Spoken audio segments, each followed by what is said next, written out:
Okay, welcome again, everyone. We are here to talk about climate and energy industry trends. My name is Eric Woodroof, and I'm just very excited to have you. We have people from all over the world attending this call, which is amazing for our people in the Middle East as well as China that are staying up so late to watch this. So I really appreciate that. What we're going to be doing is covering a lot of material, but we're going to be doing it in about 20 minutes. So we're going to be going very, very quickly and giving you some good information I think you'll be able to use. So the agenda for today is to do an update on energy and environmental trends. Those are the trends that affect really all markets. And that's part of the reason I think this is so important to get this information out. Not many people are aware of the information I'm about to present to you, so hopefully you can share that information and encourage more projects to get done, which is the whole motivation for my career as well as many of the people on this call. So we'll talk about energy and environmental trends, really the why we're having a energy industry and why we need to do more with it. The data comes from several sources: NASA, NOAA, The Economist, Wall Street Journal, etc. And then we will talk about market trends that are being impacted by this data and how things are shifting. So that's the plan. If you don't know who I am, my name is Eric Woodroof. I've been in the energy industry 20 plus years. I enjoy this very, very much. My company does energy audits and projects, and we've had ability to find good projects that have pretty good returns. And I want to highlight this thing about the 25% return on investments. Most of you can find projects that have 4-year paybacks or 25% returns. And that's something I think we need to sell a little stronger, because that's a very good project. I wish my 401k could get 25% every year and be able to guarantee it. So you all have that ability. We just need to get that information out there to get more of your projects done. So I've got some clients and I've written some books, etc. I work with the Association of Energy Engineers. I was the past president. That organization's in 90 countries, and we have 17,000 members, and that's a lot of fun to work with them. I also write for Buildings Magazine, and they are always putting out articles every month on energy, which is very interesting. And so that's probably enough about me. I have had the luxury of working with some interesting people through those experiences and through those associations. President Bill Clinton, or interviewing Condoleezza Rice about energy policy and maybe a little bit of football there. But I generally am working with engineers most of the time. One time I got to work with Schwarzenegger, and he is what I'd call a master salesman at getting energy and green to be somewhat attractive or sexy. And so we'll talk more about that. He was very, very fun as well. Now, back onto the agenda here, because we have a very limited time and a lot of stuff to cover. So we did a recording in 2013 that many of you attended, and this is going to be somewhat of an update. It won't have all those slides, but it'll have some updates on those slides, and that's what I'm going to dive into right now. Just to give you an update on where the Arctic ice is. In 2012, we hit a record low, which sounded a lot of alarm bells. And I've been tracking the data ever since then, and this is the polar ice coverage in millions of square kilometers, because the rest of the world operates on metric, if you hadn't noticed. But anyway, I presented this data to even first graders, and they can see that when you go from 7.5 to 4.5, 5, it's not good. And in 2013, it went up a little bit, but as you can see in 2014 and 2015, the ice is, again, not very much at the top of the poles, and that is kind of important as a whole planetary climate regulation system. So that continues to change. But the data that's shocking to me is that between 2010 and 2013, the ice has been melting at twice as much or twice as fast, however you want to look at it, as during the previous 5-year study. So that is alarming, and I hope you can use that information to drive projects. We had this Paris climate thing, and that's great, and 100 and some odd countries signed up for that. That's fantastic, but we still have a lot of work to do, because our ice extent in 1981, the red ice is the oldest ice out there, and we want a lot of that red ice to be there. And if you look from 1981 to 2007, the red ice has largely disappeared. Most of the old ice is melted, and it's just a significant change. We're also seeing new problems, and this is from the last couple of years of literally exploding. It looks like a bomb, but it's methane that was trapped in the permafrost that has de-thawed and become explosive as methane hydrate. And this is happening. And the problem with methane is that it's 28 times more powerful as a greenhouse gas than CO2. And so we're having this and other methane leaks, which is driving a lot of activity in the industry as well. Most of you are very familiar, and I had this in the previous webinar, and everyone's talked about this, how CO2 is correlated with temperature, and you can see the rise, pretty much since the Industrial Revolution. last couple hundred years that there's been a kind of a spike. But what I want to make the point is that there are other correlations to be aware of. And this is a longer term view of temperature versus CO2. Temperature is the white bar and CO2 is the blue. And I can show this to all kinds of people, young people, old people, and most people would say there is a correlation between temperature and CO2 over a very, very long time period. How do we get this data? This comes from stalactite data in caves as well as ice cores, which you're probably more familiar with. But regardless of your political opinion or bias or whatever, most people would say there is a correlation. Just for fun to reach out to this group, go ahead and say yes or no if you see a correlation. I like to see some interaction with you. But the interesting thing is if you see the correlation, we say, yeah, the Earth is correlating, and there have been changes.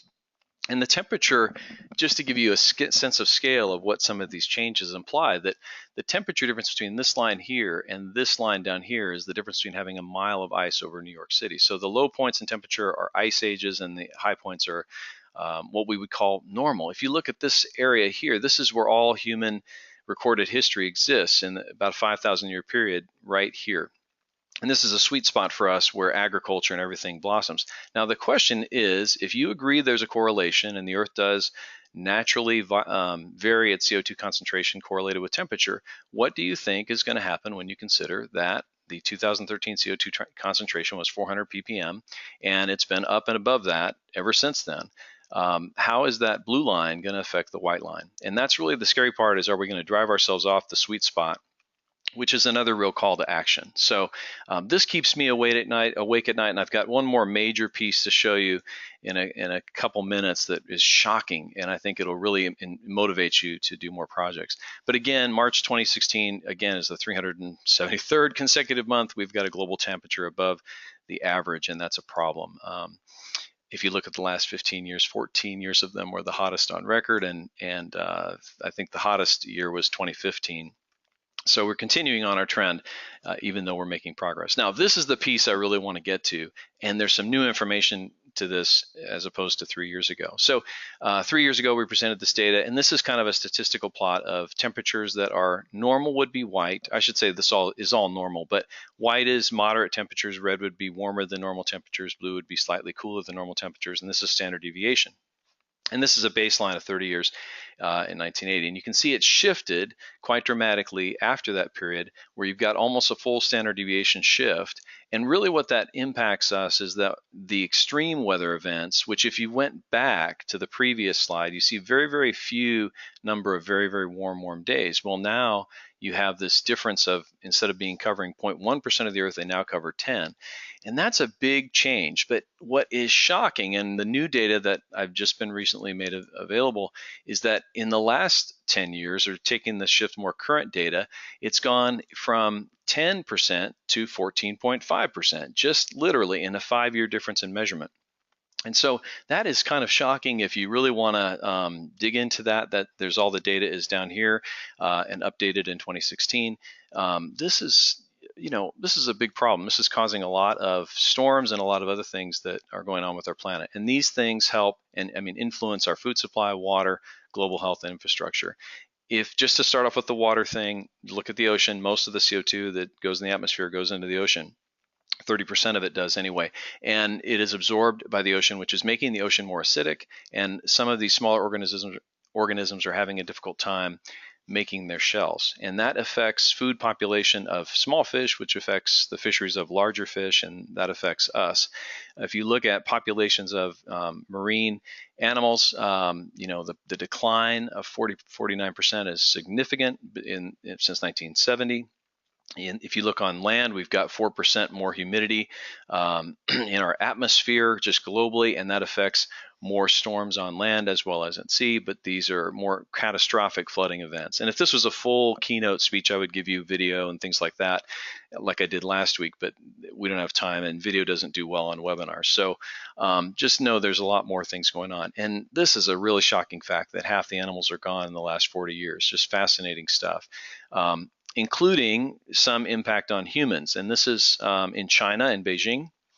About 1/14 of the planet lives in northern China, 500 million people, and their average expected lifespan of northern China declined by about 5 years, and this was published in July 2013. Now, this had a very big impact as far as a reactionary impact in the Chinese government and what they've done. And I will talk about that in a few minutes on the positive side of this presentation. If you haven't noticed, this first half of the presentation is kind of depressing.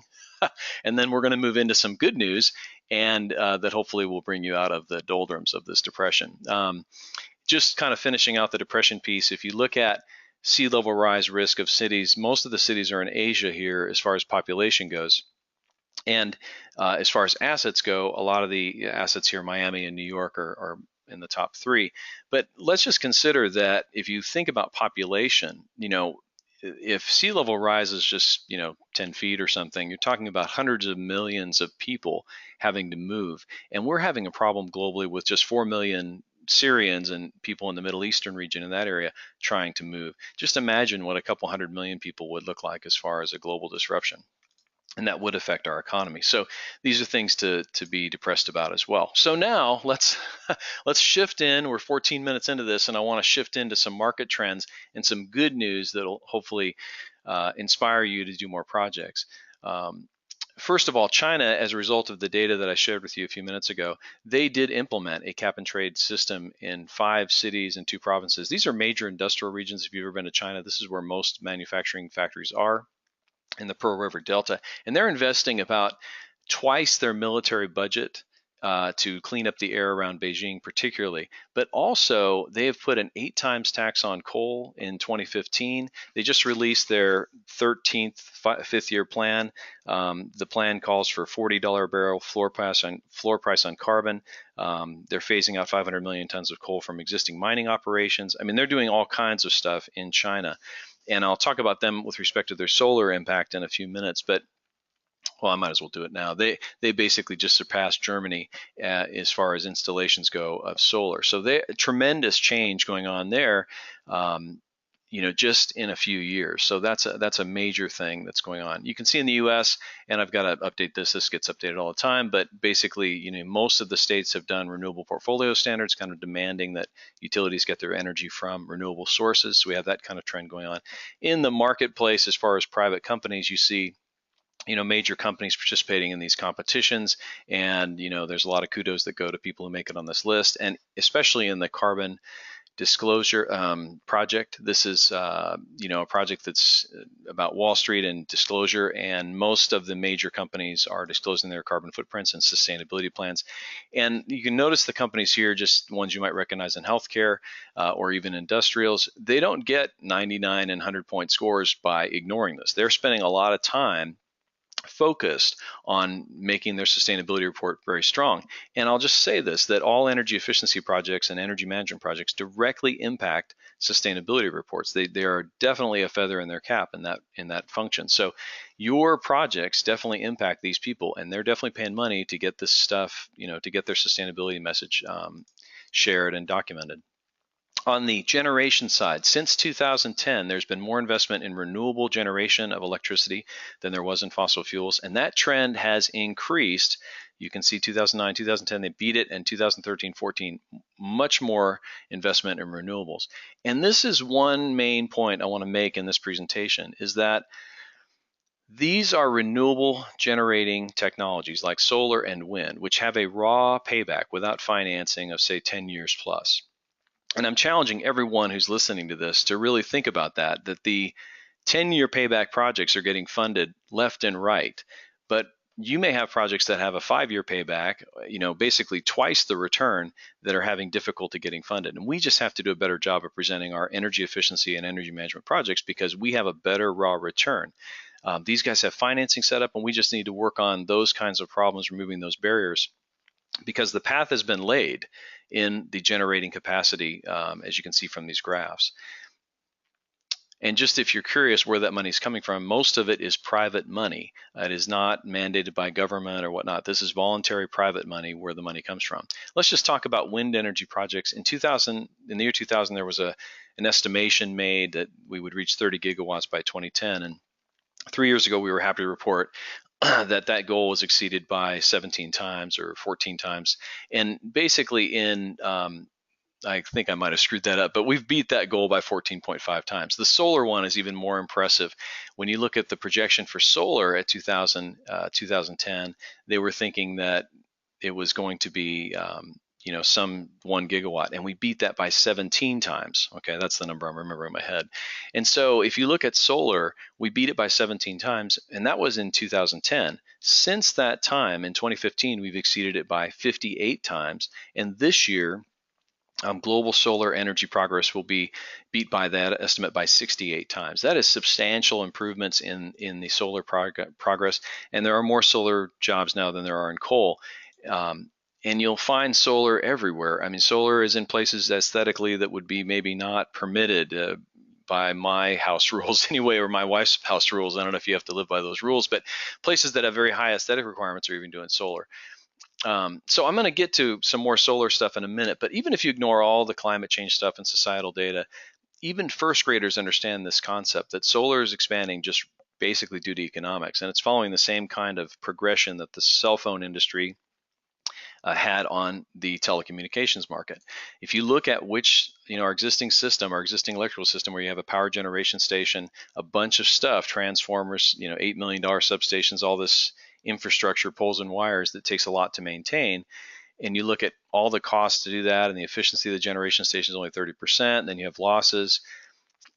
Just to get an electron down here, if you look at that compared to solar, it's a no-brainer that solar is going to be more cost-effective in rural areas, and that tipping point of grid parity has been passed in some places of this country. All you need now is a battery, and then you're setting up people in rural areas to basically defect or disconnect from the grid, and that causes a problem for the utility because now all the revenue that's coming from this guy is now going to be is gone, and all the cost of maintaining the infrastructure is still there. All that cost is going to get shifted to the remaining customers. Now, it doesn't even have to be a full defection. Right now, a significant percent of energy is coming from solar, and that is causing the utilities to have to deal with this. This is a utility problem. It can be solved maybe with community solar and utilities just choosing different fuel sources, such as choosing solar and industrial grade economies of scale batteries, which are being developed.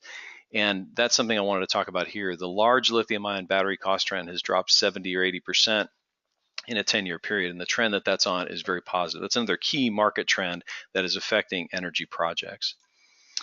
If you look at other places in the world that have just decided to forget the whole grid thing, or in expanding areas, they're doing this kind of pay-as-you-go solar thing where people are doing microfinancing, and this is actually happening in some places where the rate of installation is 2 per minute, 24 hours a day. It's amazing. And as I mentioned before, 2015, China passed Germany as the world's largest market. They installed 15 gigawatts of new solar capacity, and they are planning to triple that solar capacity by 2020. So just tremendous amount of work going on here in the solar industry. And if you were watching the news last week, May 3rd, there was an announcement in Bloomberg as well as Wall Street Journal that solar projects in Dubai was bid, et cetera, and that basically the cost of this is going to be about 3 cents per kilowatt hour. Now that's pretty low kilowatt hour generation. Now that's in Dubai, that's a very sunny place. But if you look at the projects that are going on right now, it's very much feasible today to get projects that are in the 4-cent range in a lot of places. And so just see where that trend is going. This really makes it difficult, challenging for the fossil fuel industry to compete based on economics, unsubsidized, just simple math. So you have a lot of opportunity here changing the market. Now, I want to leave you with a few things. Hopefully these trends, the depression and also the progress trends, have helped some people here, but I want to leave you with some solutions that I think are very, very important. One is that this year there are some special tax deductions in the United States. And I talked about this in Buildings Magazine, January edition of the Energy Manager newsletter.